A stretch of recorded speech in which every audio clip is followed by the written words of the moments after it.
Nos estamos metiendo en el final, por decirlo así, de este primer desafío que hemos tenido este año, de hacer que el libro de los Hechos lo estudiamos desde una perspectiva muy diferente a la que incluso hasta el ciclo anterior nosotros mismos traíamos.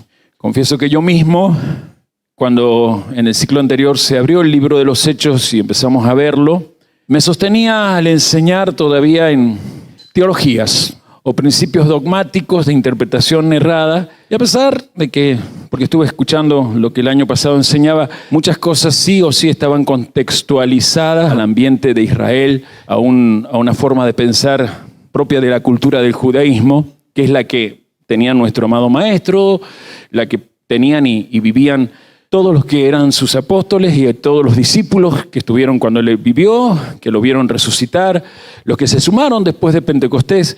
En fin, todo el libro de los Hechos tiene que ser siempre estudiado desde esta conciencia o esta clara mentalidad de que ellos pensaban como judíos. Cuesta a veces el amén decir, porque hoy la palabra judío, y especialmente hoy, en estos tiempos, está siendo llevada de nuevo a un odio infundado en las naciones por causa de gente que con intereses a que así sea, manejan lo que usted cree que es el judaísmo, y estoy hablando de lo que se conoce como el Estado de Israel.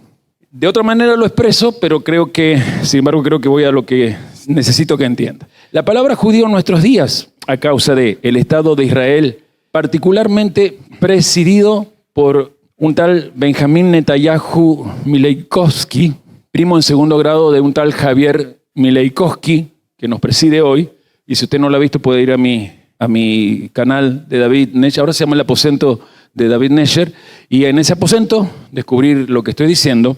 Bueno, a causa de este señor, que es el primer ministro de Israel, hoy la palabra judío se ha vuelto un blanco de rechazo. Y esto a nosotros nos perjudica por dos razones. Primero, porque nosotros sí entendemos el sentido propio de la palabra judío. La palabra judío no tiene que ver con una etnia y por ende no tiene que ver con un árbol genealógico o una condición genética. Tampoco tiene que ver con una religión, con ciertas prácticas rituales, como por ejemplo la circuncisión, que en realidad es lo que hace que dentro del judaísmo dogmático talmúdico se acepte una persona como judío. La palabra judío, vamos a repasar, en hebreo se dice Yehudim. Yehudim sería el plural, judíos, pero voy a ir al singular. Judío se dice Yehudí. Por un lado, entendemos que se le decía Yehudí a todos los que pertenecían a la tribu de Judá, porque eran descendientes, al ser de esa tribu, de aquel patriarca llamado Judá, hijo de Jacob, este hijo de Isaac y este hijo de Abraham. Esto está claro. Sin embargo, también sabemos que en un momento de la historia universal, especialmente cuando dentro del exilio de 70 años, Babilonia es derrocada y por un imperio llamado el Imperio Persa. ¿Alguien sabe cómo se llama hoy lo que fue por muchos años el reino y la nación Persia? Bien, ese país que hoy se llama Irán, que también está en nuestra historia actual y que tiene que ver con todo esto que este tal Netanyahu Mileikovsky anhela que ocurra, porque él anhela que ocurra una tercera guerra mundial y que sea atómica. Es así como fue señalado para hacerlo. Volviendo a aquello, al momento histórico, cuando los Yehudí estaban exiliados porque cayó el templo el 9 de Ab del 586, fueron llevados por los babilonios con el rey Nabucodonosor.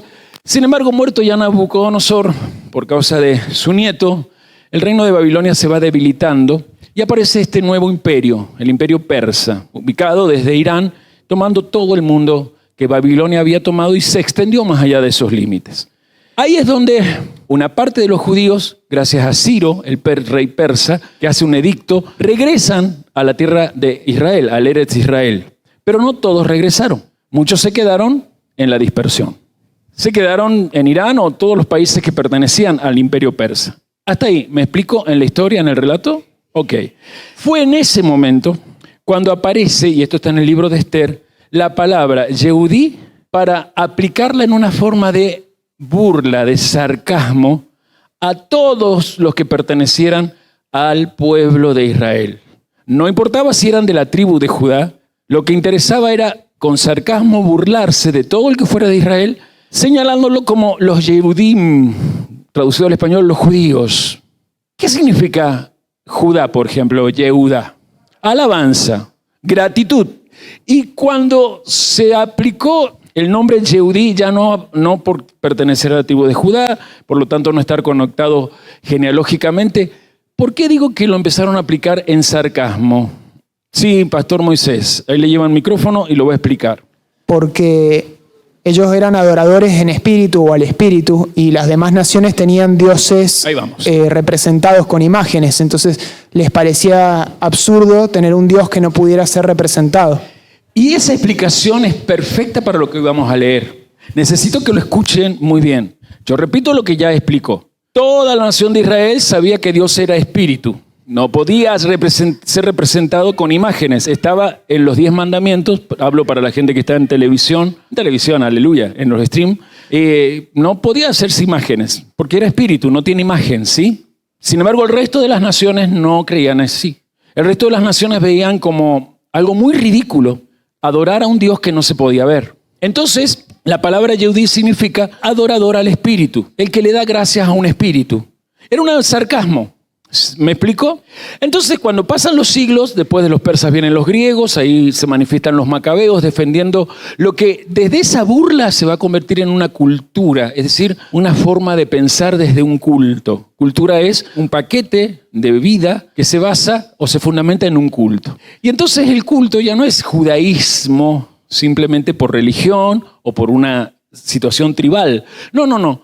Judaísmo es porque desde ese culto apareció una cultura. Gracias a ese Dios que ellos dicen que no se ve, esta gente todo el tiempo vive protegidos y defendidos por milagros que no se pueden explicar. Yo vengo a hablar de ese Dios. Y así como dije que vinieron los griegos y allí aparecen los macabeos y en una forma milagrosa le ganaron a uno de los ejércitos que nadie había podido ganar, que incluso tenía en su arsenal armamentístico una especie, lo que dio lugar después a los tanques, que era el uso de los elefantes, algo que habían adquirido desde la cultura india, y aparecieron los romanos, que van a anexar todo el imperio de los griegos, van a extenderse incluso más allá de donde los griegos habían logrado llegar, y ellos hacen una frontera más amplia, pero no pudieron vencer al culto del judaísmo. Aunque no podían entenderlo, los admiraban, porque ahora lo que nació como un sarcasmo, una burla, se aplicaba a gente que pese a toda la opresión que el Imperio Romano había ejercido por muchas naciones, ellos no dejaban de tener conciencia de una nación que un día, por medio de un Mesías, un ungido más alto y poderoso que Moisés, sería reunida en la tierra de Israel como Moisés los llevó a conquistar. Si bien Moisés no logró atravesar, pero vimos esta semana que les distribuyó la tierra. Evidencia que eso no viene de hombre, o Moisés había ido a conocer la tierra. Entonces, ¿cómo es posible que Moisés dijera de tal límite a tal límite, de tal lugar a tal lugar, es para tal tribu, de acá al otro? Solamente Dios es el que evidentemente es el dueño de Eretz Israel. ¿Cuántos creen que Dios es el dueño de la tierra de Israel y por ende el dueño de toda la tierra en sí? Si usted ha dicho amén a eso, yo quiero concluir la narración del primer viaje misionero de Pablo, y en esta ocasión vamos a concentrarnos en lecciones muy valiosas que hemos adquirido, pero especialmente en algo que en este capítulo va a surgir, y es el invertir todos nuestros recursos más preciados en algo que tenemos que es muy valioso y que se desaprovecha. Tus recursos deben ser bien invertidos en tu tiempo de vida, pero con un solo propósito, que cueste lo que cueste, mucha gente tenga tu cultura en su forma de pensar y en su forma de actuar. ¿Cuál es tu cultura? La de ser Yehudí. ¿En qué sentido? ¿En que eres judío porque tienes las dogmas y tradiciones talmúdicas de la religión que hoy se llama judaísmo? ¿O porque sabes que eres de los que Dios busca? ¿Adorador? Digan todos, adoradores en espíritu y en verdad. ¿Cuántos se identifican con que la búsqueda que Dios hacía ha sido desde Yeshua para acá bien cumplida, ha sido bien encontrada? ¿Cuántos fueron encontrados como adoradores en espíritu y en verdad? Hechos 14, por favor, y voy a hacer este estudio leyéndolo casi por partes. Voy a leer desde el 1 al 6 y lo vamos a trabajar juntos. Aconteció en Iconio que entraron juntos en la sinagoga de los judíos. Todos griten, sinagoga de los judíos. ya que lo dijo y repitió, subráyelo. Y hablaron de tal manera que creyó una gran multitud de judíos y asimismo de griegos. Vamos juntos a subrayar, diga judíos y ahora diga griegos. Mas los judíos que no creían excitaron y corrompieron los ánimos de los gentiles contra los hermanos. Por tanto, se detuvieron allí mucho tiempo hablando con denuedo. Esa palabra me gusta mucho, diga denuedo. Subrayela. Confiados en el Señor, el cual daba testimonio a la palabra de su gracia, concediendo que se hicieran por las manos de ellos señales y prodigios. Y la gente de la ciudad estaba dividida. Unos estaban con los judíos y otros con los apóstoles. Pero cuando los judíos y los gentiles, juntamente con sus gobernantes, se lanzaron a afrentarlos y a apedrearlos, habiéndolo sabido, huyeron de Listra y Derbe, ciudades de Licaonia y a toda la región circunvecina. Seguramente vamos a ir viendo 3 mapas allí que de alguna manera te van a ubicar en estos viajes que vimos desde que Bernabé y Pablo, así lo vimos en Hechos capítulo 12, Bernabé y Pablo fueron escogidos por el Espíritu Santo a través de un presbiterio de maestros y profetas y fueron enviados en misión hacia las naciones. ¿Se acuerdan de ello, verdad? ¿En qué ciudad ocurrió esto? En la ciudad de Antioquía. ¿A qué país o a qué región pertenece esa Antioquía? Porque hay 2 Antioquías. La semana pasada vimos a un tal Antioquía de Pisidia. Bueno, la Antioquía de donde ellos salieron, ¿a qué país? ¿Se acuerdan a qué país pertenece? Todavía existe y le han hecho estragos con ese país. Muy bien, 1, 2, 3. Siria. Todos los que dijeron Turquía es porque se confunden con la Antioquía de Pisidia que vimos la semana pasada. Hay 2 Antioquías. Una desde donde son enviados Bernabé y Saulo, que es a donde van a regresar según el capítulo 14, pero ahora como Pablo y Bernabé. Esa Antioquía pertenece a Siria. Y los que dijeron Turquía se confundieron con Antioquía de Pisidia. Que si ustedes ven el mapa, los chicos van a estar saltando de un mapa a otro porque yo no me voy a poner a explicar mapa. Lo que sí creo, y dejen acá ahora, es que necesito que usted vea que estas historias son ubicables en la geografía actual. No sé cuántos han sido educados con los mapas en la materia de geografía. Entiendo que desde el segundo gobierno de la presidenta que dije que no había que gobernar, ya no se usan más mapas en las escuelas, no se enseña más historia. Por lo tanto, que hay gente hasta que ha formado familia que no tiene idea de esos países. Yo me acuerdo cuando yo estaba en 1991 en la escuela, las primeras mesas le pedías a una persona que buscara México y se iba en el planiferio, no sé si mi esposa recuerda, era una materia de ella, se iba a África. O sea, esos chicos que hoy tienen 46, 47 años, ya no sabían ubicarse en un mapa. No quiero pensar en chicos como los que hay aquí, que de paso hago un paréntesis y los felicito por todo el esfuerzo que hicieron para la Fest Amiga o la fiesta del Día del Amigo, que ya quizás me refiero a eso en la enseñanza de hoy, porque fue perfecto. Yo lamento mucho que una gran cantidad de jóvenes no sepan ubicarse en el planiferio, pero también lamento que hay adultos y gente de mi edad que cree que todo esto que contamos son mitos. Por eso es que quizás al principio tuve que dejar que el manto profético los exhortara a que entendamos que nosotros no creemos en mitologías. Nuestra fe no se basa en leyendas. Nuestra fe tampoco se descansa en un dogma religioso. Nuestra fe descansa en un varón, un ser humano que caminó en este planeta en lugares que aún siguen existiendo porque el planeta no ha cambiado. Entonces ahí usted, si nota, ve aquel país tipo bota que está pateando como un triángulo. Ese es Italia. Desde ahí estaba el Imperio Romano. Es más, se ve la ciudad de Roma allá, que era la capital del imperio. La otra península que ve al lado es la península de Grecia. Y allí esa península del lado que sería de ustedes, el lado izquierdo de sus pantallas, está bien, ¿verdad? Esa sería Turquía. Si ahora miran, los chicos van a empezar a jugar para que ustedes noten que en Turquía hay una Antioquía, pero para diferenciarla se llama Antioquía de Pisidia.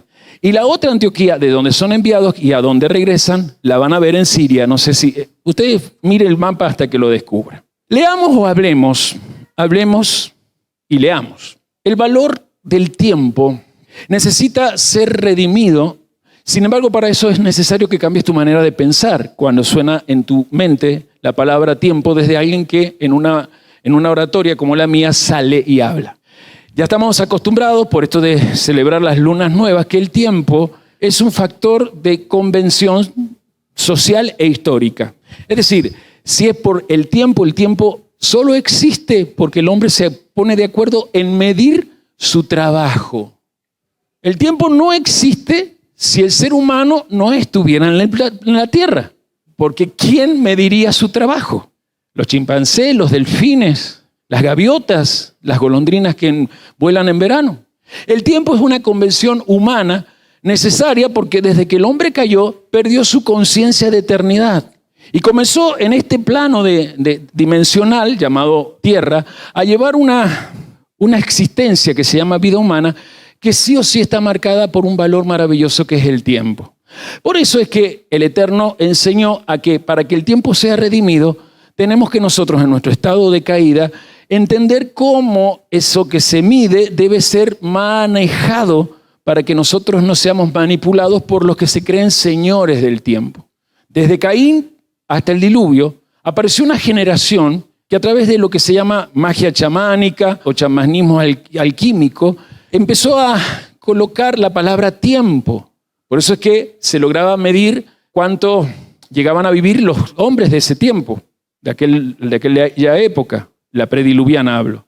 Pero esto no dejó de existir después del diluvio. Vino el Mabul, diluvio, e incluso hasta la Torre de Babel seguía usándose el factor tiempo como un valor necesario. Porque vuelvo a decir, el tiempo es un valor necesario para poder medir nuestro trabajo en esta vida.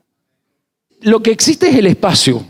El tiempo es algo que necesita desde cualquier ser humano ser puesto en su propósito o ser colocado en vibración en el propósito eterno de Dios.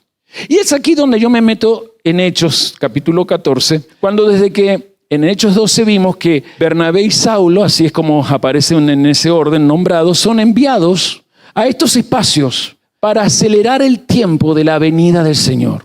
Ellos no predicaban para llevar nuevos a la iglesia. Pregunto, ¿tenían templos llamados iglesia? ¿En dónde era común reunirse? Gritamos todos, en la sinagoga. Esa era la costumbre de cualquier buen judío. El tiempo para ellos no era importante por hacer que vinieran nuevos a la sinagoga. Lo corregí la semana pasada y gracias a Dios una buena cantidad lo ha logrado notar. Nosotros estamos llamados a usar nuestro tiempo en el cumplimiento de la gran comisión, que según Mateo 28, 19 dice: por tanto les digo, vayan y hagan discípulos, repita conmigo, hacer discípulos. Y hagan discípulos a todas las naciones, bautizándolos en el nombre del Padre y del Hijo y del Espíritu Santo. Varones, hermanos, mujeres, hermanas, amigos y amigas, cuando acabe tu vida en esta tierra, la mejor ofrenda que podés llevar ante la presencia del Eterno, cuando se abran los libros en el trono blanco y vengan mayores recompensas después del milenio, tendrá que ver cómo usaste tu tiempo para ser discípulos. La mejor ofrenda es llevar almas que gracias a ti comprendieron lo que era recibir el perdón de pecados. Almas que se encuentran en las naciones y que solamente comprenden este maravilloso obrar de la gracia divina cuando alguien les habla para que entrando en esa gracia sepan lo que es la salvación y desde la salvación quieran convertirse en estudiantes que aprenden la instrucción de Dios. El punto está en que la palabra estudiante, a usted y a mí, desde nuestra mente occidental cristiana, se aplica simplemente a gente que va a academias X. Hoy la ridiculez es tan grande que hasta se llama estudiante a los chicos que están, los párvulos que están en jardines de infantes. No hay mayor ridiculez y perdón los que se meten en esto. Cuando tengan sus chicos, si ya lo tienen, no se metan en la estupidez de la fiesta de egresados. ¿De qué cree que egresa un niño? ¿De qué egresa un niño? Bachiller en plastilina, perito en colores, perito en juegos infantiles. Entonces, nos han llevado a la idea de estudiante siempre cuando estés en una institución que te tiene encerrado y te va programando para cuando salgas del egresado del jardín, egreses de 7º grado, que no sé de qué se egresa. Y porque primario me suena que podés egresar como mucho como un primate listo para trabajar. Y luego vas a la secundaria y si tenés la oportunidad de ir a un terciario o universidad, qué bueno, pero solo sos estudiante mientras pasás tu tiempo dentro de esas entidades o instituciones. Sin embargo, para los cielos. Cuando llegues allí, ante el trono, los títulos de las distintas academias, los logros que te permitan tus estudios, los recursos que hayas acumulado, la profesión, la cantidad de clientes que hayas acrecentado, tu comercio y todo lo que hayas comprado, no va a servir de nada. Lo que solo sirve, y estoy hablando de los redimidos, es que Dios pueda en tu libro, en los libros de acciones, ver que mucha gente llegó a la salvación por medio de tu predicación. Porque hiciste discípulos. Pero si discípulos es aquel que salvo se decide estudiar la instrucción de Dios, y entendemos que estudiar no es entrar a una entidad, vamos a tener que ver qué es la palabra discípulo o cómo suena la palabra discípulo en hebreo. La palabra discípulo no, en hebreo es talmid. Se la van a colocar ahora. Diga detrás de mí talmid. Rápidamente, en el idioma hebreo moderno, el que se habla hoy en Israel, talmid se dice estudiante, pero antes no significaba estudiante. Porque viene del verbo que significa el que se dispone toda su vida al aprendizaje, el que ofrenda su tiempo para aprender y elevarse de conciencia. A mí me gustaría que miren allí y que logren ver, ya que veo que algunos están anotando, esta palabra talmid en hebreo. Algunos dirán, pero está raro ese hebreo. Sí, está raro, está raro. Ese hebreo es el hebreo original, es el que, por ejemplo, Abraham escribía, Isaac escribía en ese paleo hebreo, se lo conoce como el paleo hebreo. Está la palabra discípulo en inglés, es la imagen que encontré. ¿Sí? La traduzco, es discípulo en español. ¿Está bien? No es que me confundí como ayer que puse rugir con J. Cuando estoy haciendo la imagen veo, ¿qué título le puse? Digo, ¿cómo es que ruge con J? Así que lo digo en la TV. Hasta yo me equivoco en ortografía. Pero volviendo al punto. El paleo hebreo es la escritura de arriba, ¿la notan?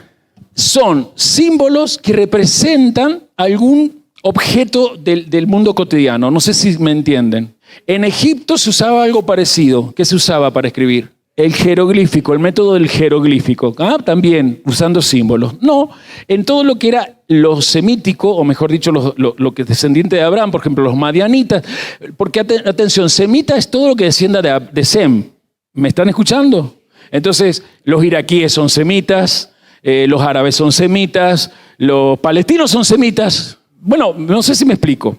Pero todos los semitas, y especialmente los que hablaban el hebreo, al principio, Abraham, por ejemplo, en la época de Isaac o en la época de Jacob, digan paleo hebreo. Todo eso se mantuvo aún con Moisés. Pero ya en el primer siglo, cuando vuelven de Babilonia, el hebreo se convierte en esto que ven ahí. Primer siglo. O sea, nuestro amado Yeshua, la palabra discípulo la escribía así, que es la forma cursiva actual del hebreo. Porque nosotros tendemos a escribir como es la versión moderna. ¿Ven la versión moderna? Como cuadraditos, la letra es la que nosotros conocemos, ¿sí o no? Esta sería versión moderna. ¿Me voy explicando? Pero cuando un hebreo escribe en cursiva, él lo escribe como se hacía en el primer siglo, que ya no tiene nada que ver con el paleo. Es como que el paleo hebreo se fue evolucionando y se fue transformando. ¿Los aburro con esta explicación? Bueno, porque necesito que aprendamos lo que significaba hacer discípulos en la expresión hebrea. La palabra talmid está configurada con la idea de alguien que dedica su vida a estar al lado de un maestro y llevar el yugo con ese maestro todos los días. Un jefe de familia la semana pasada, acercándose a mí, me honró con la idea de que quiere ser un discípulo, alguien que se apega a mí. Entiendo que por los tiempos que vivimos, me dijo él, no voy a poder estar viviendo todos los días con usted, como si posibilitaba la antigüedad. Pero también entiendo que cuando usted tenga tiempos libres, que vaya a hacer una compra, que eso que lo lleva a usted a moverse en algún día solo, pueda usted preguntarme si estoy disponible para ir con usted y estoy seguro que me voy a hacer de tiempo para apegarme, porque quiero aprender aún cómo usted vive en esas cosas. Me interesó mucho, porque captó lo que es talmid, aunque quizás hoy se le amplía a él y a ustedes mucho más lo que voy a hablar. Vamos a trabajar esta palabra. Diga conmigo, talmid. Esta palabra está configurada por ciertas letras. El que esté por primera vez, bienvenido. Hoy cerramos una serie de estudios, por las dudas, y lo hablo a la gente del stream, que algunos quizás no la han estado siguiendo, otros sí, pero tiene que ver con lo que en Hechos se logró hacer y desde aquel siglo I hasta hoy se está haciendo. Porque Dios no quiere que la gente vaya a la iglesia. Dios quiere que los que configuran lo que se llama iglesia, diga conmigo, los creyentes salvos, vayan al mundo a ser discípulos. Ahora, la palabra discípulo, repito, tiene que ver con alguien que da su tiempo para servir.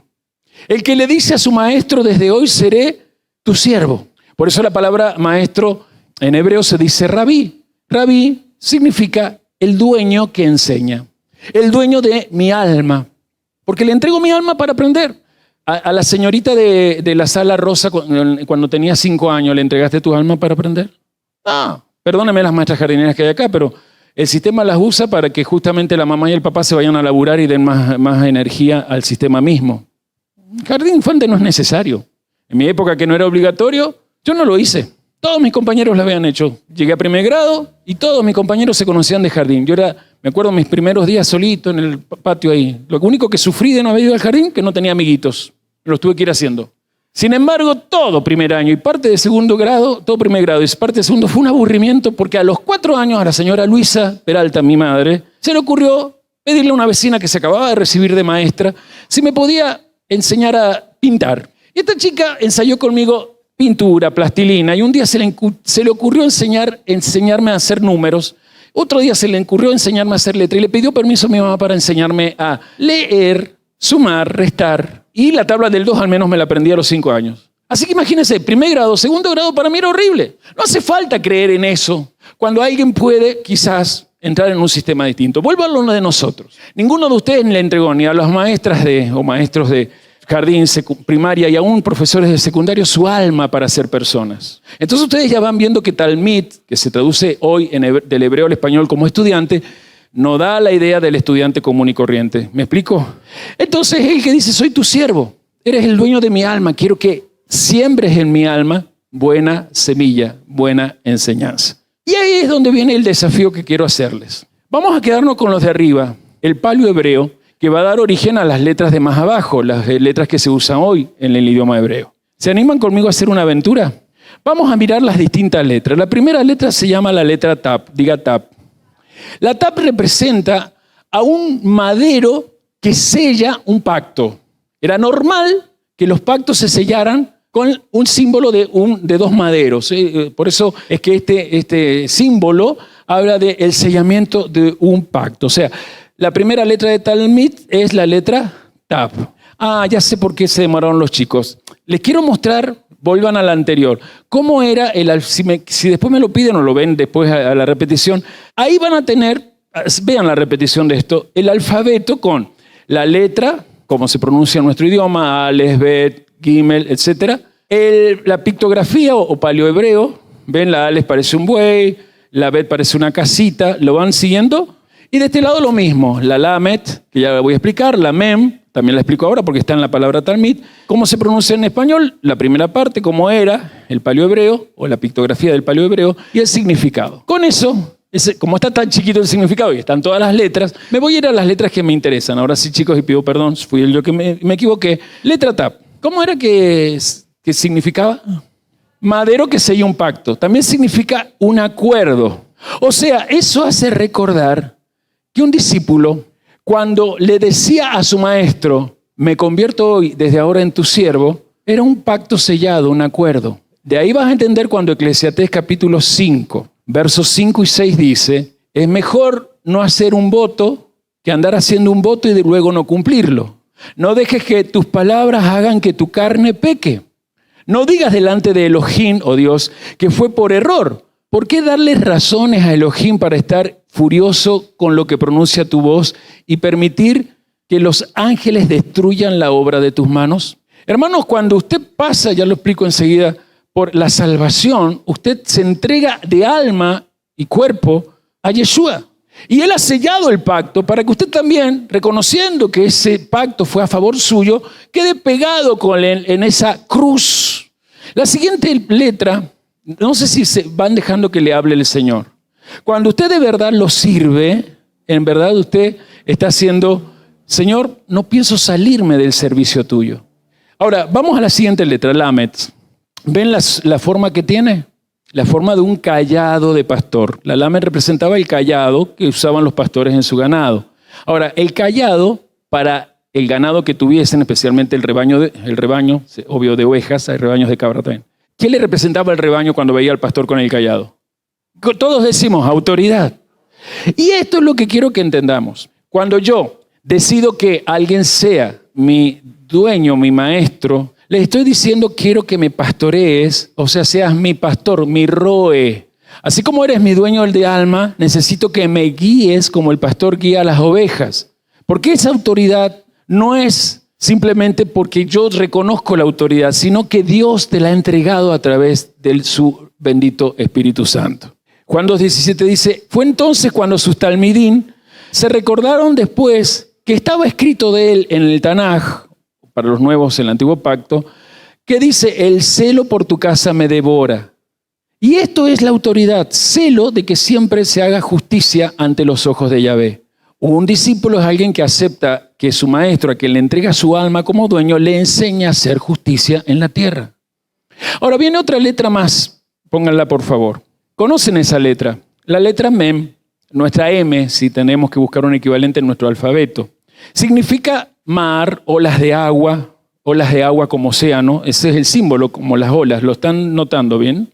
Y es justamente Mayín, que es la letra con la que empieza Mem, tiene que ver con saber hacer que mi boca valore a todo lo que hay en el mar de gente. Por un lado significa agua que brota de mí desde mi interior y va con mi boca a las aguas del mar. Ríos de agua viva, ¿se acuerdan que dice el que crea en mí como dice la Escritura? Lo dice Yeshua. El que cree en mí como dice la Escritura. Mucha gente cree en Cristo como dice el dogma de Roma. ¿Cuántos creyeron, capaz que todavía siguen vibrando allí, en Cristo como cuando naciste el dogma de Roma lo dejó impregnado en América a causa de los misioneros que llegaron de Roma o de las hijas de Roma de Estados Unidos? ¿Quiénes creyeron en Cristo de acuerdo a un dogma humano? Por eso yo me hice ateo cuando vi que no valía eso. Ahora, la palabra Mayín, que significa aguas, representa a las aguas que brotan de ríos y que van hacia el mar, intentando que el mar vuelva a entrar en el ciclo de dar desde sus aguas, sacar la sal y convertirse en agua dulce, es decir, convertir lo salado en algo dulce. Y para eso un discípulo se entrena. Esta letra significa, al igual que un bebé en las aguas de su madre, se anima en un momento a romper la bolsa y por el útero nacer. Yeshua dijo en Juan 3 que es necesario que nazca del agua y del Espíritu, para que luego, creyendo en Él, como dice la Escritura, de tu interior corran ríos de agua viva y desde tu boca esos ríos a la amargura de los que conoces la transforme en algo dulce, porque la vida vale la pena ser vivida. Y la otra letra que tenemos es la letra Yud. Bueno, no lo puse, pero ustedes ven que la letra Yud tiene la forma de un brazo. Entonces yo creo aquí, ya que estoy buscando, porque me parece que sí lo había escrito, bueno, pero ese brazo representa el brazo del Eterno. ¿Quién es el brazo del Eterno? Yeshua, el Mesías. Porque fue anunciado así, porque fue el que realmente redimió a Israel de Israel. ¿Lo sacó Moisés? ¿O cuando viene el Shabbat confesamos que nos sacaste de Egipto, Misrayín, con mano fuerte y brazo extendido? ¿Quién es el brazo de Yahvé? El Mesías. Isaías 59:1 dice así, el brazo de Yahvé no es muy corto para salvar, ni su oído está entumecido para no escuchar. O sea que el brazo de Yahvé tiene que ver con salvación. ¿Qué significa el nombre Yeshua? Salvación. Y ahí viene la última letra que es la Dalet. Diga conmigo Dalet. Estamos haciendo Talmidim, ¿sí? Diga Talmidim. Tradúzcalo al español. Discípulo, vamos del hebreo moderno. Estudiante.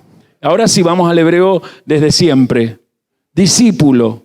En el hebreo Talmid, hebreo moderno, allí en Israel se le aplica a los chicos que van a la escuela. Se dice estudiante, alumno, ¿me explico? Pero desde el hebreo de siempre, desde Abraham para acá, por eso puse estas letras, Talmid significa discípulo.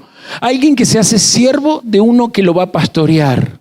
Pero para eso tiene que haber nacido de las aguas, reconociendo que hay alguien que lo salvó y ese alguien es la puerta de las ovejas. Y ahí viene la letra Dalet, cuyo significado es puerta porque justamente desde ella se escribe la palabra puerta. Es la inicial en hebreo de la palabra Dalet, que también significa puerta. Y esta palabra hebrea, puerta, Delet. Delet es puerta. La letra Dalet es la inicial de Delet, que es puerta. Y en el dibujo que ustedes logran allí ver, no sé si lo notan, y en lo que nosotros conocemos, nadie puede ser discípulo si no entra por medio de Yeshua a la presencia del Señor. ¿Por qué? Les leo Juan 10, del 7 al 11. Juan 10, 7 al 11. De modo que Yeshua les dijo otra vez, ¿a quién les dijo? Y a otros que estaban allí. Sí, en verdad, yo les digo que yo soy la puerta de las ovejas. Todos aquellos que han venido antes de mí han sido ladrones y atracadores, pero las ovejas no los escucharon. Soy la puerta. Si alguien entra por medio de mí, él estará salvo e irá y encontrará pastos, porque el ladrón solo viene para hurtar, matar y destruir. Yo he venido para que ustedes tengan vida, y vida en medida mucho más abundante, esta otra versión de la que la conocen. Yo soy el buen pastor, y el buen pastor su vida pone por sus ovejas. O sea, que de la muerte ontológica donde no tenías sentido, aunque eras cristiano y creías en un Cristo que te predicó Roma y te lo inoculó desde chiquito, porque así como ponen a los bebés una serie de vacunas que a lo largo están trayendo hasta autismo en los niños.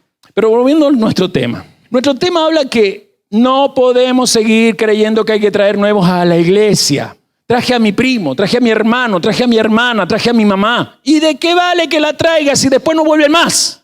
Venga, pastor, le presento a mi tío. Lo traje a la iglesia. ¿Y de qué sirve? A mí no me interesa tu tío. A mí me interesa que tu tío quiera agarrar ser discípulo. Quiera entrar por la puerta de las ovejas, ser salvo, nacer de nuevo por la palabra, sellándolo con el bautismo y creyendo que la sangre de Jesús lo hace a él, alguien con autoridad para ser siervo de Dios en esta tierra. Todo lo demás es basura y pérdida de tiempo. Aconteció en Iconio que entraron juntos en la sinagoga de los judíos. El método es que ellos iban a la sinagoga, era la estrategia, lo digo y lo repito. ¿Por qué? Porque allí se leían las escrituras hebreas y también se estudiaba en los Shabbat eso. Nosotros tenemos, a causa de lo que fue la pandemia, el aula virtual y está bueno. Estudian conmigo lo que ha sido la semana y tomamos un tema de toda la sección semanal. Sin embargo, venimos aquí, disfrutamos de hermanos como hoy el siervo Nicolás, que me dio chance a sentirme en paz con lo que hoy vamos a ver. Porque necesitamos captar que ser discípulos es acordarnos que Él selló un pacto con nosotros y lo hemos aceptado ese pacto para no abandonarlo. Las personas que abandonan esto nunca fueron de Él. Nunca. Sí, pero mi prima estuvo 20 años en una iglesia. Después, porque el pastor le hizo no sé cosa, se fue. Y tanto ella como el pastor nunca estuvieron en Él. No son los años lo que hacen la evidencia de un salvo. Es su actitud. Y su actitud es esto. Tener un lugar donde la estrategia es aprendamos la instrucción de Dios. Y con lo que él explicó, recuerden que Pablo al entrar en una sinagoga inmediatamente era reconocido. No como Pablo, sino como Saulo de Tarso. ¿Y qué fama tenía él como Saulo de Tarso? Era un maestro maravilloso para escuchar. No me busquen más respuestas. Entonces la estrategia es, sé quién soy, ellos saben quién soy, entro aquí y desde la Torá les muestro que lo que la Torá prometía ya se ha cumplido. ¿Cuesta tanto decir lo que hay que decir? ¿Por qué cuesta? Porque tú no quieres aceptar que donde entres ya muchos te conocen como miembro de esta congregación. Y todos están esperando que le des una palabra, no que participes de su conversación. El siervo Nicolás decía, me costó mucho estar en ese tema, en la temática de ellos. Y yo no estoy diciendo que no te juntes con esa chusma. Te estoy diciendo que cuando te inviten a sus fiestas, tengas el discernimiento de cuándo ponerte a hablar de tu fe. Porque si no, así como te empezás a sentir mal, vas a salir mal y hasta te vas a meter en el lío que ellos están. Aquí hay muchos que, creo en Cristo y esto, lo otro, y después se van a las juntas de siempre y terminan consumiendo lo que las juntas siempre consumieron cuando quizás pasaron por aguas y lo único que lograron ser es un ser humano remojado. Porque un tal Midín es el que aprovecha las estrategias que aquí te dan para que vos seas reconocido como un especial discípulo, alguien que para ellos sos un especial maestro. Has dado maestro y tú eres el amo. Amo del mundo, Dios de Israel. ¿Sí? Entonces cuando decimos, tu reino glorioso colma los cielos, la tierra está llena de tu majestad. Digan conmigo, has dado maestros, mas tú eres el amo. Todos. Shema Israel, Adonai Eloheinu, Adonai Echad. Nunca tu Shema va a tener poder si tú no te sientes maestro de la gente que todavía no ha pasado por las aguas de la salvación. Y no hablo por bautismo, hablo primero por la puerta, por Yeshua. Ahora, notaron que ahí, en el relato que leí, hay dos tipos de personas. Por un lado, los judíos, y por otro lado, ¿cómo se los llama a unos? Dígame esa palabra que la maestra lo dijo bien, pero nadie más supo decirlo. Por un lado, los judíos, y por otro lado, ¿quién está? Ya acá vamos a ir a desaprender algunos temitas. Yo soy el primero que lo tuvo que desaprender estudiando Hechos. Y usted también. Decirle al de al lado, abrí tu espíritu. Hacer así, abrí tu espíritu. En las sinagogas, donde cada día de reposo, es decir, cada Shabbat, se leía las parashot y se estudiaba, siempre había, en este caso, una gran multitud, dice, de judíos y griegos. Y esto habla de que en las sinagogas de aquel entonces se sabía que se estaba cumpliendo la profecía de Ezequiel según el capítulo 37. Ezequiel en el capítulo 37, lo leímos la semana pasada, vio un valle lleno de huesos secos. Sin embargo, un espíritu que sopló y los huesos secos se llenaron de carne, se levantaron y luego ese mismo espíritu volvió a soplar y todos vivieron. Fue un gran ejército para Yahvé. ¿Qué se fumó el profeta?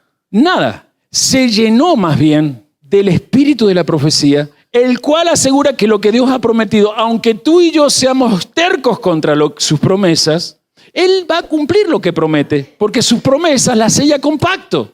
Y en esas promesas estaba la evidencia de que las 10 tribus que se habían desaparecido en el mar de la gentilidad, en las naciones, a causa del exilio que en el año 722 a.C. se dio por el imperio asirio, ¿se acuerdan? No estaban extinguidas, no habían desaparecido. Estaban perdidas, no desaparecidas. No es lo mismo un desaparecido que un perdido. Parezco el general Videla hablando. Los que no saben de qué hablo, no importa. Los que se rieron veo que son cultos. No es lo mismo un desaparecido que un perdido. Un desaparecido justamente es el que es muy difícil de encontrar y seguramente, como es el caso de nuestra historia argentina, nunca más se van a encontrar porque no solamente fueron fusilados, llevados a un genocidio, sino que se los hizo desaparecer. Pero un perdido siempre tiene la esperanza de que podemos encontrarlo. Entonces, hay griegos y judíos.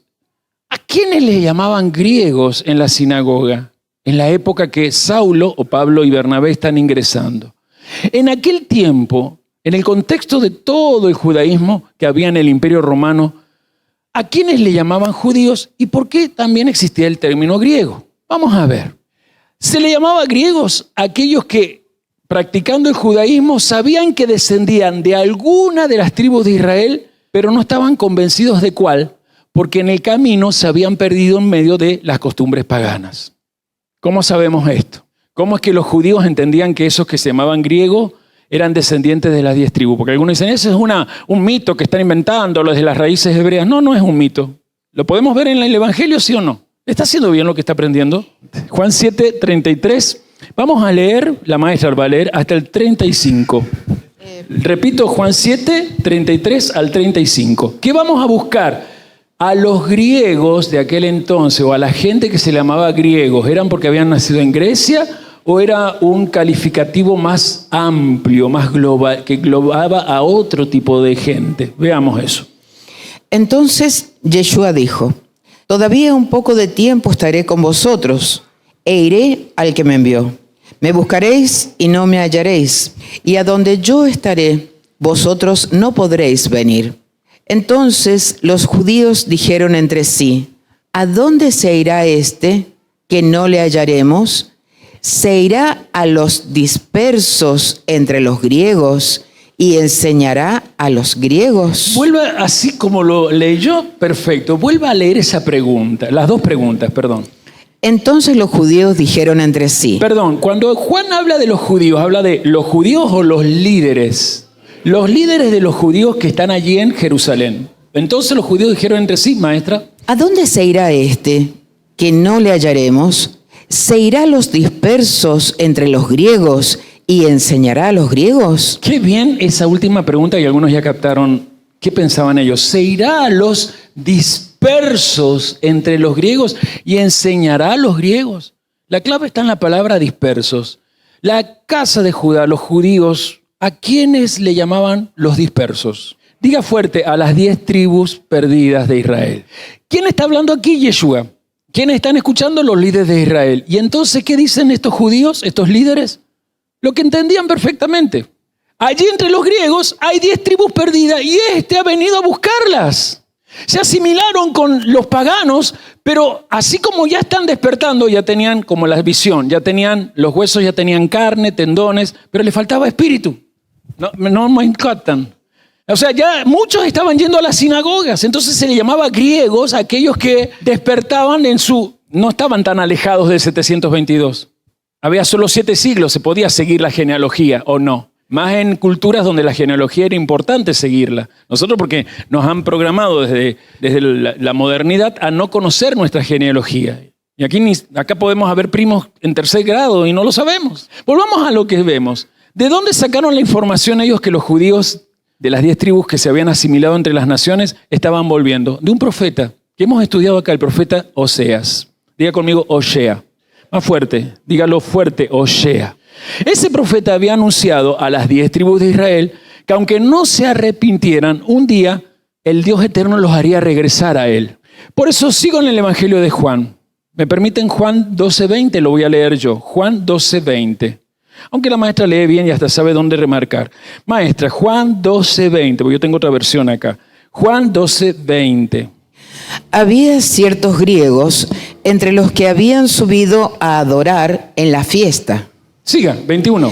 Estos, pues, se acercaron a Felipe, que era de Betsaida de Galilea, y le rogaron diciendo: Señor, quisiéramos ver a Yeshua. Si puede usted, siga leyendo todo el relato y después lo vamos a volver a leer. Felipe fue y se lo dijo a Andrés. Entonces Andrés y Felipe se lo dijeron a Yeshua. Yeshua les respondió diciendo: ha llegado la hora para que el Hijo del Hombre sea glorificado. 24. De cierto os digo, que si el grano de trigo no cae en la tierra y muere, queda solo, pero si muere, lleva mucho fruto. Me quiero quedar ahí. Hay una ciudad mencionada acá, el nombre de una ciudad, díganmelo. Betsaida. Todos decimos Betsaida. La palabra Betsaida, desde el hebreo, significa casa de la pesca. ¿Qué significa Betsaida?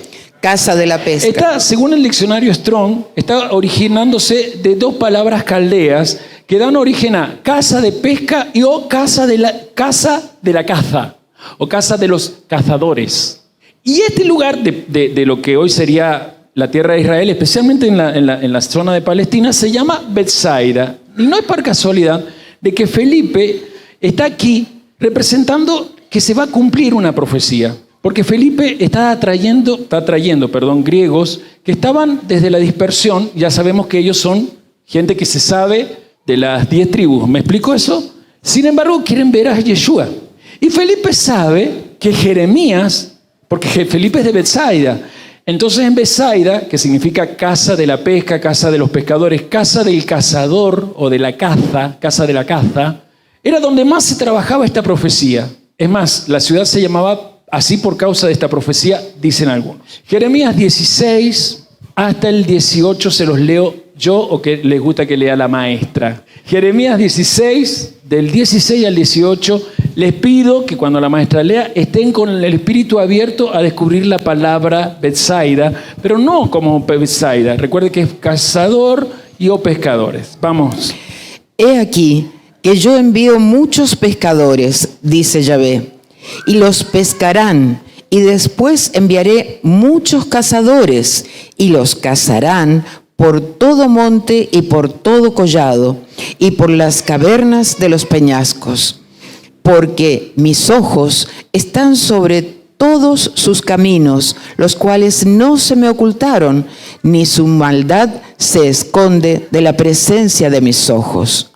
Pero primero pagaré al doble su iniquidad y su pecado, porque contaminaron mi tierra con los cadáveres de sus ídolos, y de sus abominaciones llenaron mi heredad. Recuerde que Oseas ha estado hablándole a las 10 tribus como profeta de que tienen que renunciar a tanta idolatría, porque por causa de los 2 becerros de oro que ellos habían levantado por un interés político, a fin de que las 10 tribus no fueran a adorar a Jerusalén, ya que se habían dividido de Judá, habían permitido que esos dos santuarios con el becerro de oro, que supuestamente representaba a Dios, diera permiso a la iniquidad de adorar muchos otros ídolos. ¿Me voy explicando? A causa de eso, Osea anuncia, si no se arrepienten, porque les faltó conocimiento, les quitó el sacerdocio.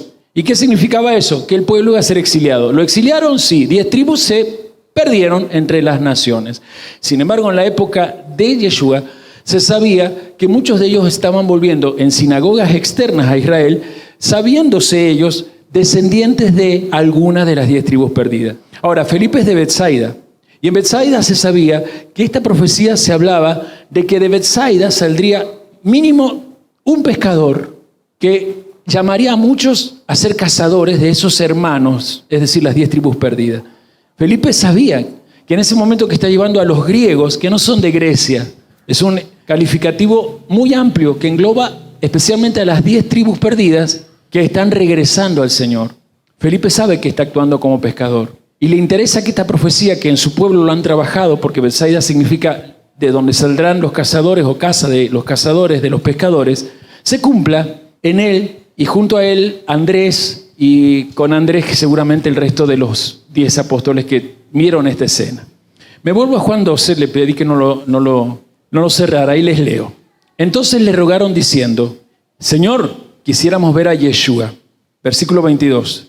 Felipe fue y se lo dijo a Andrés. Entonces Andrés y Felipe se lo dijeron a Yeshua. Yeshua les respondió diciendo, ha llegado la hora para que el Hijo del Hombre sea glorificado. De cierto os digo que si el grano de trigo, atención, subraye, diga grano de trigo, no cae en la tierra y muere, queda solo, pero si muere lleva mucho fruto. La palabra hebrea que significa mucho fruto o fruto abundante es Efraín. Efraín significa mucho fruto o fruto abundante. Dice aquí Yeshua, no sé si lo ven, si el grano de trigo no cae en tierra y muere, como le pasó a Efraín, que murió, porque no está entre nosotros. Las 10 tribus no están hoy. Entonces Yeshua está diciendo, evidentemente llegó mi hora, porque me voy a tener que identificar con Efraín, porque voy a tener que morir para traer de vuelta mucho fruto. Mucho fruto son las 10 tribus perdidas de Israel. Algunos de ustedes, además de ladrar, va a decir gloria al Eterno. Él sabe, cuando vienen estos griegos, que ya le quedaban días para tomar el lugar de las 10 tribus, el Israel del norte, Efraín. Porque en la profecía de Oseas, Efraín es representado por un trigo que va muriendo y que ya deja de tener cosecha. Si usted lee las profecías de Isaías, va a notar que, de Oseas, va a notar que justamente él está representando al esposo celoso. Digan conmigo, Osea. El profeta Osea. El profeta Osea. ¿Y en español cómo es? Oseas. Está representando al esposo que ama con celos. Al esposo que ama con celos. A su esposa. A su esposa. ¿Quién es el que ama con celo a su esposa Israel? El Eterno. Su nombre es Yahvé. Oseas es un ejemplo. Él se ha tenido que casar por orden de Yahvé con una mujer llamada Gomer. Ella se dedicaba a un oficio espiritual que es la prostitución sagrada. En el tiempo antiguo, la prostitución no se ejercía en cuanto a profesión para ganar dinero como hoy se usa, sino que se utilizaba en los templos paganos. Entonces, esa historia de un hombre humano, Oseas, que se casa con una tal Gomer, él lo está usando en el espíritu de la profecía para que entiendan. Dios está así con ustedes. Gomer se me ha ido muchas veces tras sus amantes porque le pagaban. Y ya he perdonado porque la amo. Dios con ustedes, 10 tribus, casa de Efraín, está actuando igual. Hace tiempo que lo han cansado. Con los muertos de sus ídolos han contaminado la tierra, pero los ha perdonado y les dice regresen. Y ustedes no hacen caso. Entonces un día, el mucho fruto que representa su nombre no será. Todos sabemos que la palabra Osea significa salvación, libertador. Y justamente este es el nombre que aparece acá. Juan 12:25. El que ama su vida, la perderá. Usted me sigue en el 26. Y el que aborrece su vida en este mundo para vida eterna, la guardará. 26. Si alguno me sirve... Perdón, si alguno me... Sirve. ¿Tiene que ver con discípulos? Sí. Ok, siga entonces. Si alguno me sirve, sígame. Y donde yo estuviere, allí también estará mi servidor. Si alguno me sirviere, mi Padre lo honrará. Ahora está turbada mi alma. ¿Y qué diré? Padre, sálvame de esta hora. Mas para esto he llegado a esta hora. Padre, glorifica tu nombre. Entonces vino una voz del cielo. Lo he glorificado y lo glorificaré otra vez. Fíjense que es tremendo, y acá vamos buscando el cerrar, porque Yeshua, con esto que está diciendo, con lo que le pasa con estos griegos, sabe que viene su hora. Morir como murió Efraín. Tomar el lugar de Efraín. Para que luego de muerto pueda dar muchos frutos. Es decir, aparezca Efraín de nuevo. O sea, Yeshua está confirmando que él ha venido a buscar las ovejas perdidas de la casa de Israel. Amados, Yeshua solo vino para eso. Amén. Él tenía que morir solo para eso. Amén. Él tenía que cumplir lo anunciado por la Torá y los profetas de que el Mashiach haría siervo de Dios, como fue alguna vez Efraín, que se olvidó de servir a Dios, porque se puso a ir a lo pagano. Él tenía que tomar el lugar por estos griegos. ¿Ya entienden que griegos no es por los griegos en sí, sino por las 10 tribus? Sí.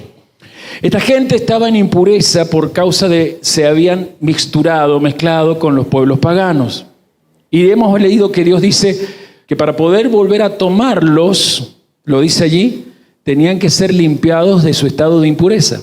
Porque si estaban impuros, no estaban en condiciones de volver con el esposo. Ustedes saben que en Deuteronomio 24, vamos a estudiar de nuevo en este ciclo, mañana empieza Devarim. ¿Se alegran con esto? Qué rápido pasa el ciclo, ¿no?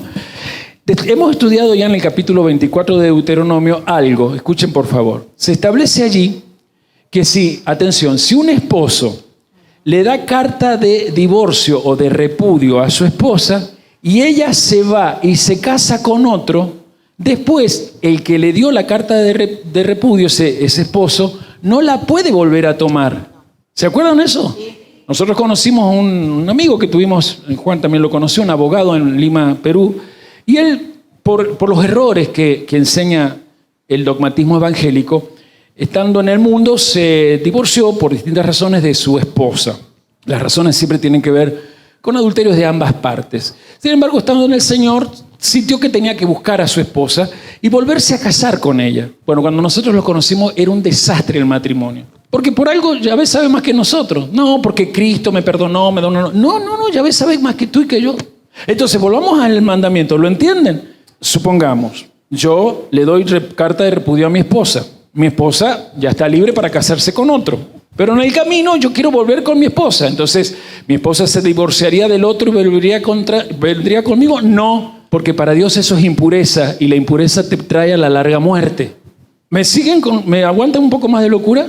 Las 10 tribus de Israel, según el profeta Oseas, ¿cómo eran tratadas por Yahvé? Era tratada como esposa.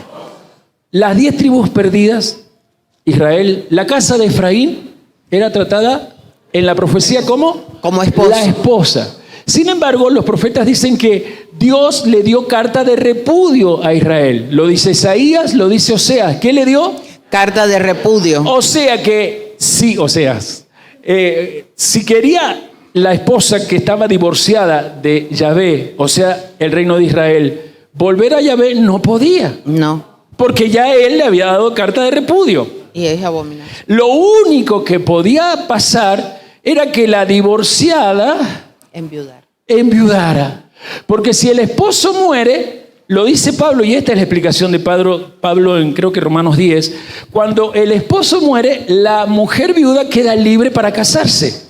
Entonces, Yeshua es el esposo nuestro, porque no es el esposo de los salvos que van a la iglesia evangélica, a la iglesia del pastor Ledesma, que escuchan a Dante Gebel, que están en el ministerio de Jovel. ¡No!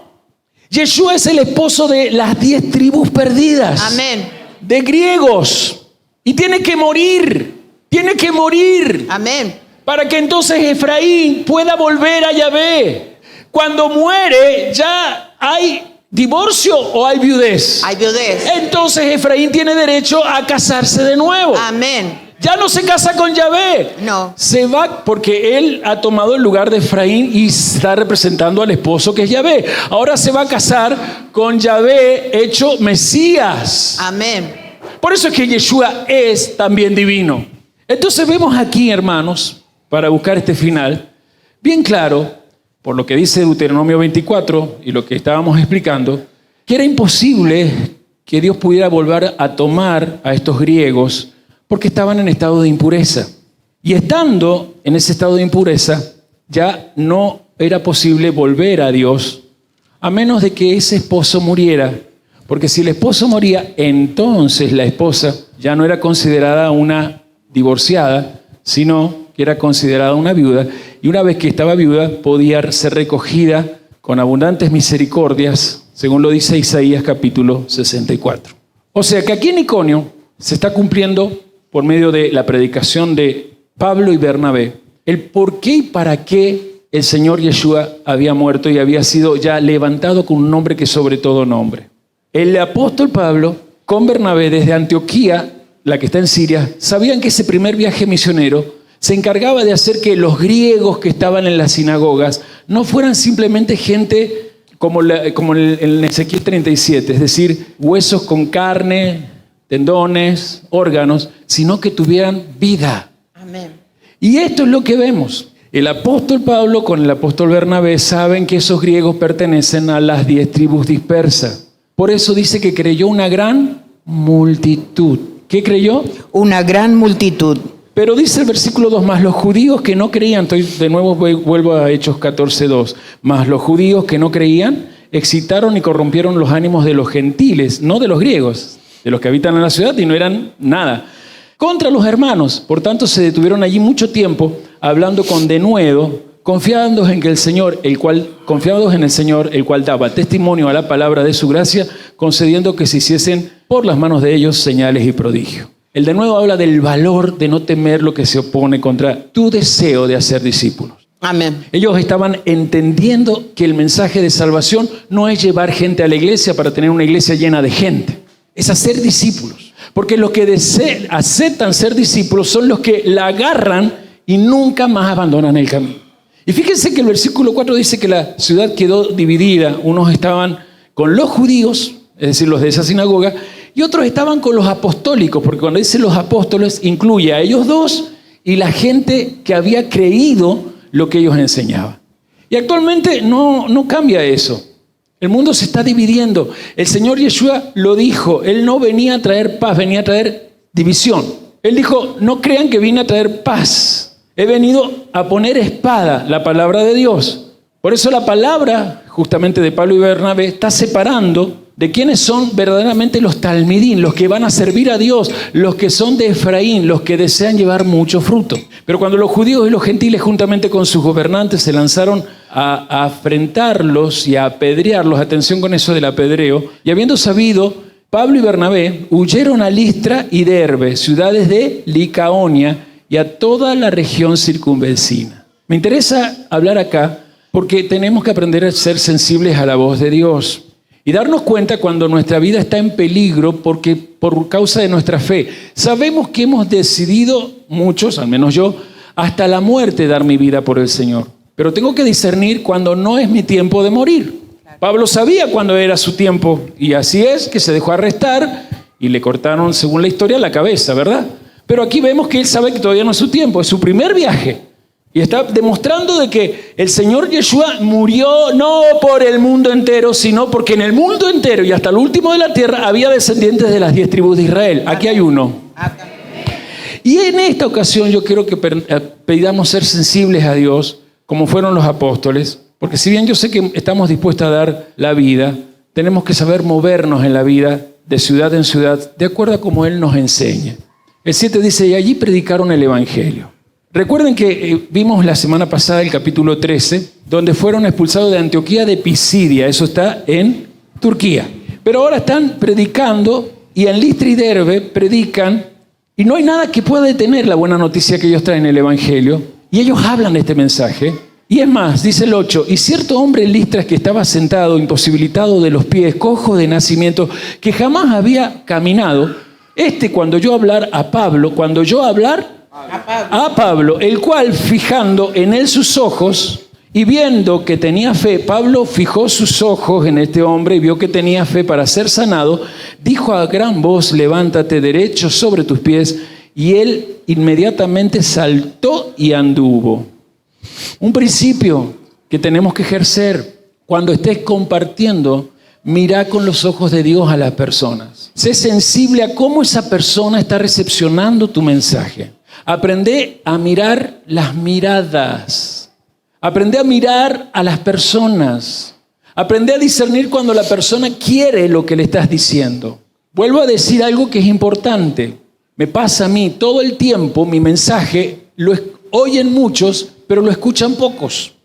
Porque el discipulado es algo que voy a usar un término muy mendocino o argentino, que se chapa en el momento, se toma en el momento. No es algo que se piensa. Por eso la gente que llega acá y perdura después, evidentemente está siendo llamado al discipulado. A veces no se dan cuenta qué significa. Para eso estoy yo, para enseñar. Pero otros vienen acá y esperan lo que pasa en cualquier iglesia evangélica, que le jueguen al circo del milagrito. ¿Y de qué sirve? Yo mismo he cometido errores en estos tiempos cuando hemos visto gente nueva que después desaparece. Le gusta que le ores para que el Señor le dé trabajo, se compren un auto, se compren una casa, sus hijos se han sanado y después desaparecen.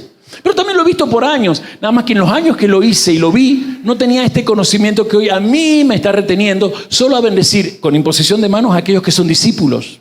Yo no pienso más ensuciarme con los impuros. Voy a ir a los puros para que los puros, siendo sanados, siendo liberados, puedan seguir elaborando en sí ese proceso llamado ser discípulo. Es decir, quiero agarrar esto de servir al propósito eterno de Dios. Muchas veces he compartido esto en los congresos, en las naciones, y he tenido que soportar el bostezo. Últimamente acá ya no existe eso, porque no hay nada peor que una persona que bosteza delante de alguien que está predicando. Un orador puede ser, pero de alguien que está hablando de Dios. Cuando una persona bosteza, es porque esa persona, aprende a mirarlo, no hables más. Si estás en una reunión y estás hablando con X y te empieza a bostezar, no le hables más. Bueno, ya veo que te estoy aburriendo, me voy, el otro día nos juntamos a tomar mate y decir, no me estás aburriendo, porque va a quedar bien. Pero aprendamos a mirar. Si no sabes mirar a la gente, no vas a saber lo que es tener el denuedo para que la gente cuando tú hables se sienta arrepentida, sienta que hay un llamado a regresar a Dios. Vamos buscando el final. Entonces la gente, visto lo que Pablo había hecho, estoy en el 11, alzó la voz diciendo en una lengua licaónica, dioses bajo la semejanza de hombre han descendido a nosotros. Vuelvo a leer. Entonces la gente, visto lo que Pablo había hecho, esta sanidad, estos prodigios, alzó la voz. ¿Quién es la gente? Sí. Los del pueblo, los que no son de las 10 tribus, ¿sí? Diciendo en lengua licaónica, dioses bajo la semejanza de hombres han descendido a nosotros. Y a Bernabé lo llamaron Júpiter y a Pablo le pusieron el nombre de Mercurio, porque este era el que llevaba la palabra. ¿Puedo explicar eso? Sí. ¿En dónde están? Ciudad donde se encuentran. En Listra. Listra. Resulta que, según el poeta latino Ovidio, no les voy a leer todo lo que él dice, muere en el año 18 de nuestra era común, después de Cristo, como se dice. Él registra en una de sus obras, en una de sus poesías, una leyenda de estos dos dioses, Júpiter y Mercurio. Eso es romano, latín. Eso es en latín. En griego, el equivalente de ese dios, Júpiter, es Zeus, y el otro es Hermes. Diga Hermes. Hermes. Así era lo que había en Listra, porque en Listra había un templo, dedicado a estos dos dioses. Y atención, en esa poesía la leyenda es que Júpiter o Mercurio, o Zeus y Hermes, disfrazados de seres humanos, decidían visitar ciudades de Licaonia, e iban de ciudad en ciudad hasta que llegaron justamente a esta zona donde está Listra. Y según este mito, una pareja humilde de ancianos fueron los únicos que lo trataron con mucha amabilidad y los hospedaron en su casa. El resto de la gente de esa ciudad fue tan indiferente a su visita que los maltrataron. Y debido a esa falta de hospitalidad, estos dos dioses destruyeron la ciudad. Cuando la ciudad fue... Y a la pareja de ancianos, la cabaña humilde que tenían la convirtió Zeus en un templo para él y para Mercurio. A los dos los hizo sacerdotes y además, con el tiempo, esto está en el mito, se convirtieron en los árboles poderosos que estaban ahí en la puerta de ese templo, según lo que se creía. En base a esto último, Cuando Listra fue reconstruida, como lo único que según ellos veían era el templo de Zeus y Hermes, o Júpiter y Mercurio, construyeron Listra y siempre tenían que estar atentos a cuando los volvieran a visitar, porque se iban a dar cuenta, según su mitología, que Zeus venía con sus secretos y Hermes o Mercurio iba a revelar los secretos del Dios Padre, que sería Júpiter. Júpiter significa Dios Padre o Padre Celestial. ¿Alguien entiende cómo esta mitología es lo que hace que esta gente se esté movilizando queriendo adorar a Bernabé y a Saulo? ¿Logran entender? Por años estaban esperando que esos dioses que antes, siglos atrás, habían destruido su ciudad, aparecieran como humanos. Y ante dos humanos que están haciendo esta obra, dicen, aquí están, y los empiezan o intentan adorarlos. Pero veamos el final de esto, porque me gusta la actitud de los discípulos. Quiero saber si hasta ahí lo entienden. Versículo 13. Entonces el sacerdote de Júpiter, cuyo templo se encontraba frente a la ciudad, el templo que recién les conté, trajo rápidamente toros y guirnaldas delante de las puertas y juntamente con toda la muchedumbre le quería ofrecer sacrificios. ¿A quién? A Pablo y Bernabé. Pablo está siendo considerado un dios. ¿Cuál dios? ¿Júpiter o Mercurio? Mercurio. En griego sería Hermes. ¿Por qué? Porque Pablo es el que más explica los secretos del cielo. Y por eso, en el mundo cristiano todavía siguen adorando a Pablo. Yo soy producto de instituto teológico, de seminario teológico y de iglesias que en su teología decían, la Biblia se debe entender desde lo que Pablo escribió en sus cartas. Y por eso la hermenéutica, que no es una mala palabra, hermenéutica significa la capacidad de interpretar un mensaje encriptado, en el cristianismo se aplica desde las cartas de Pablo. Y por ello, en el cristianismo dogmático, a las cartas de Pablo se las considera una fuente de doctrina. ¿Es así? No. ¿Cuál es la fuente de nuestra doctrina? ¿De dónde nuestra fe se fortalece y es medida? Griten todos, de la Torá. De la Torá. Y de la Torá a los profetas y de los profetas a los escritos. La Tanaj, lo que el cristianismo en algún momento dijo, el Antiguo Testamento, que ya no sirve más según la dogmática, es necesaria todo el tiempo. Pablo, ¿qué explica? La Tanaj. Pablo está enseñando Torá. El problema es que la muchedumbre, no los descendientes de Efraín, la muchedumbre los está confundiendo con divinidades. Cuando lo oyeron los apóstoles, Bernabé y Pablo, Bernabé es apóstol también, ¿sí o no? Sí. Porque apóstol no es simplemente los 12, gente necia, estúpida, ridícula, que está allí en el mundo dogmático evangelicoide y vive diciendo, ¿de dónde sacaste que era apóstol? Me hicieron apóstol desde esta congregación y de un congreso X, porque yo me acepto así en el llamado de ir a las naciones, como estoy llegando a tu casa, enviado con una misión.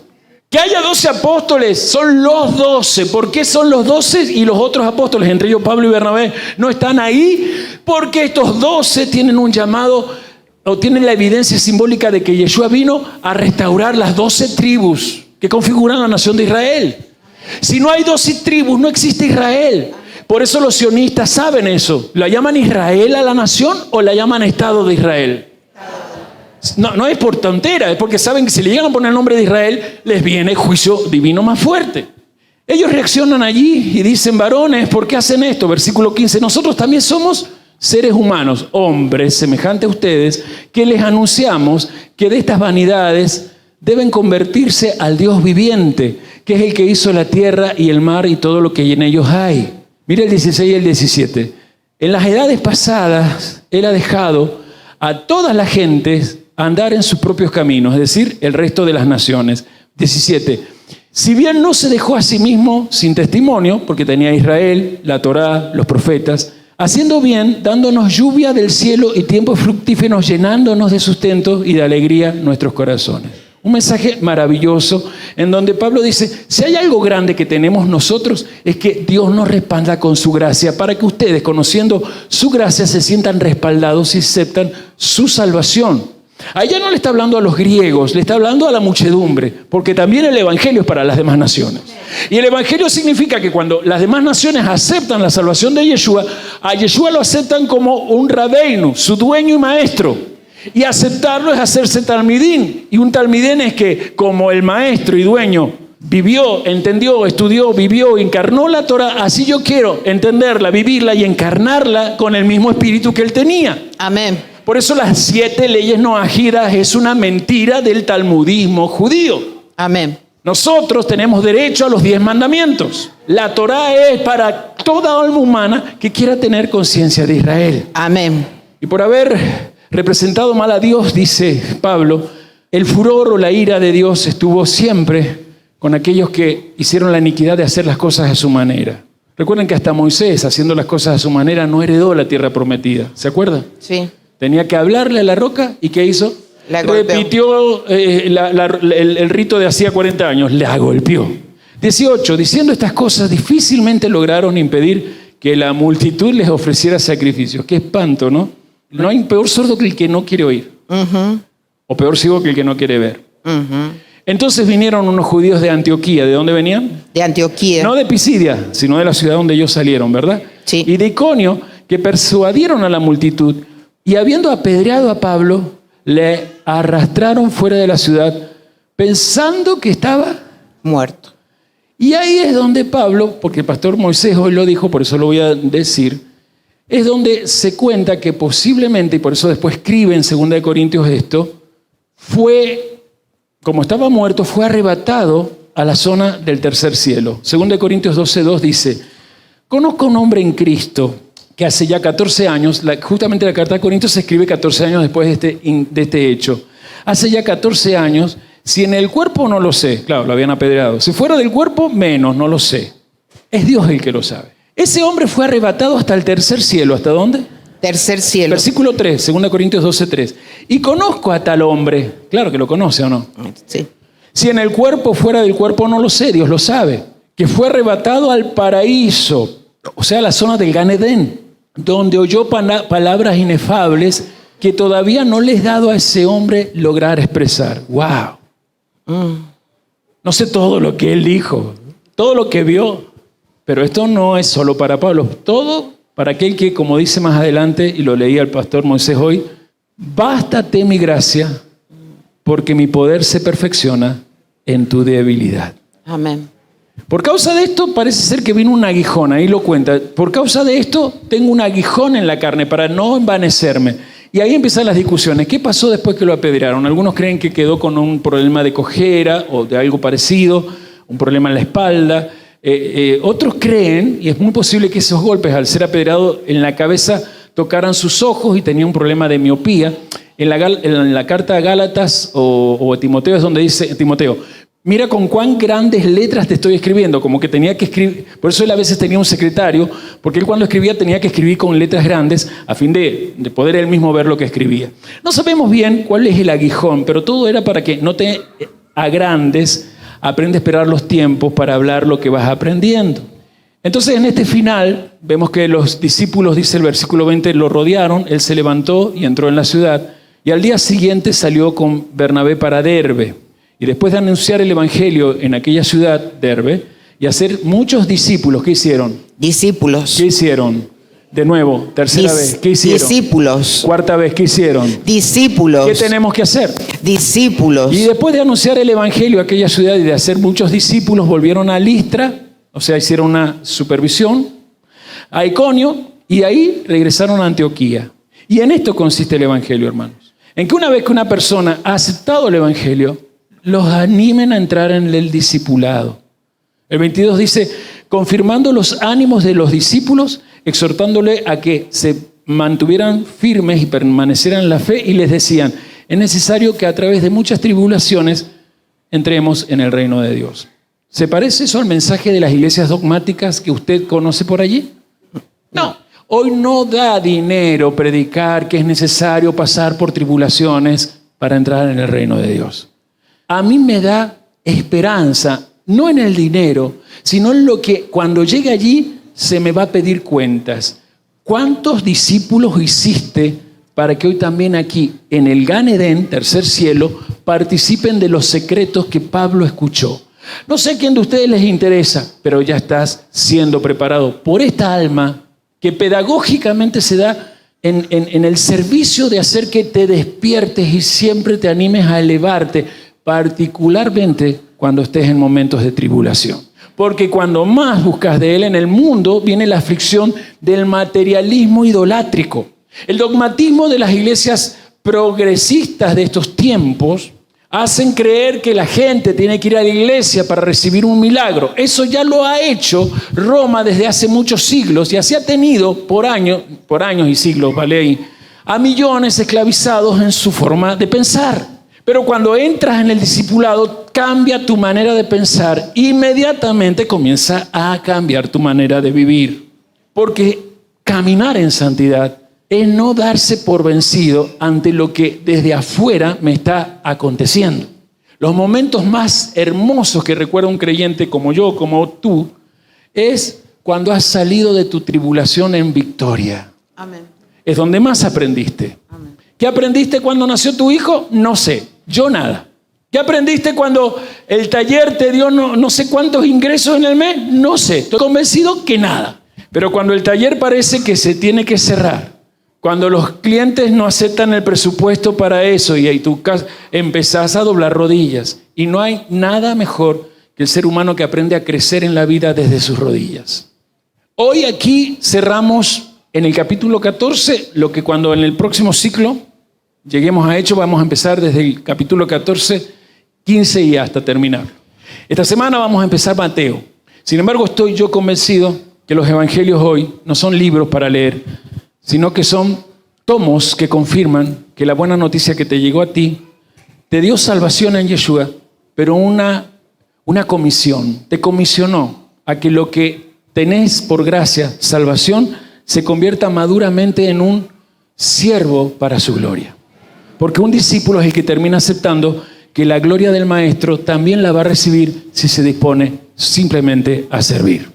Esos son dioses paganos. Allí hay muchos templos semejantes hoy, ¿o no? De distintas denominaciones, el cristianismo se ha ido convirtiendo en lugares de iniquidad. Lugares que lo que le importa es la fama que traen las multitudes y a otros el dinero que las multitudes dan.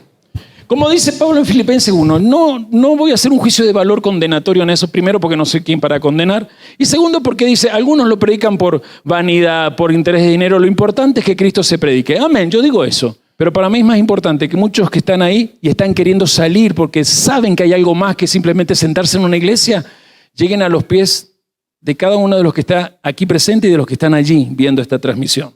Y cuando digo los pies, hablo de sentarse en tu casa.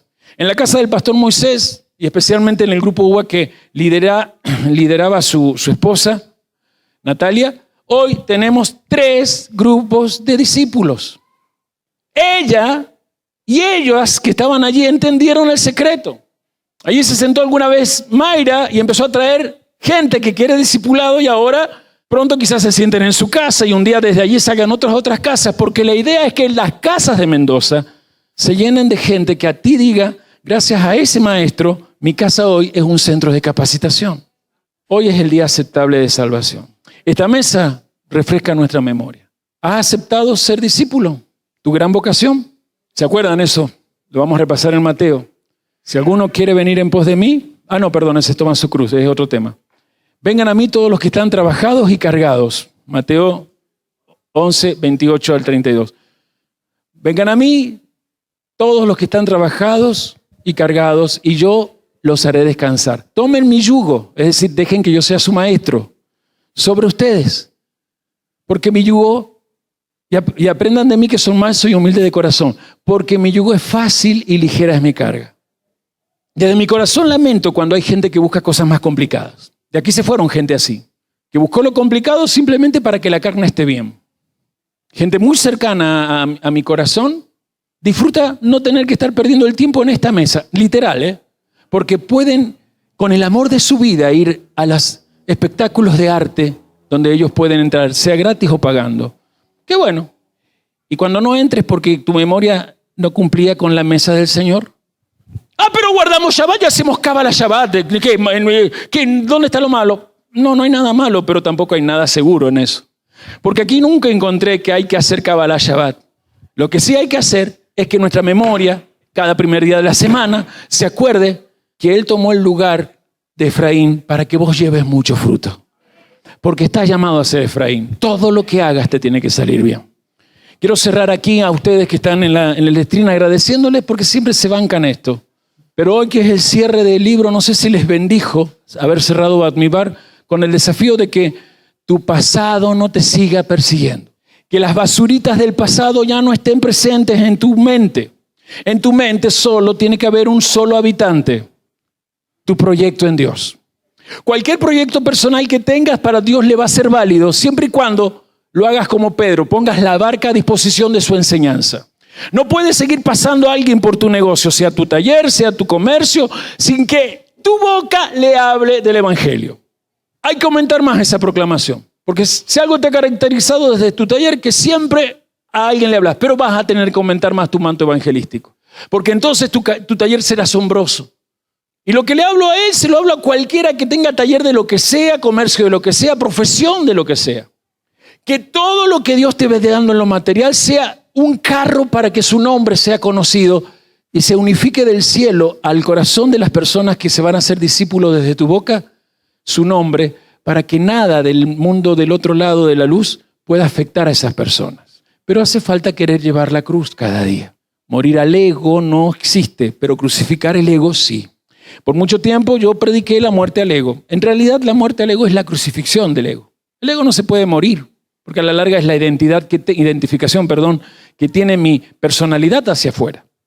Pero lo que yo debo tener es eso, mi esencia, mi verdadero yo, que nunca va a expresarse si no es entrando por la puerta de las ovejas, porque todo lo demás está en manos de ladrones. Pero yo me bauticé. A mí me ungió, me puso la mano Carlos Anacondia. A mi cobertura es Dante Gebel. ¿De qué sirve? Si allá arriba no te van a preguntar de ello. Van a pesar si tu corazón, aceptando entrar por la puerta de las ovejas, no le dijiste, eres mi pastor para que solo te cuide y proteja. Es tu pastor para que te enseñe a caminar. Porque las ovejas aprecian del pastor que los lleva a lugares de buenos pastos. Y eso es que los enseña a caminar hacia lugares buenos. Perdón si tomé mucho tiempo. Sin embargo, para mí ha sido valioso que hayas regalado ese tiempo de atención, porque ahora yo puedo declarar que tu tiempo de proclamación no va a ser igual a como hasta ahora venía siendo.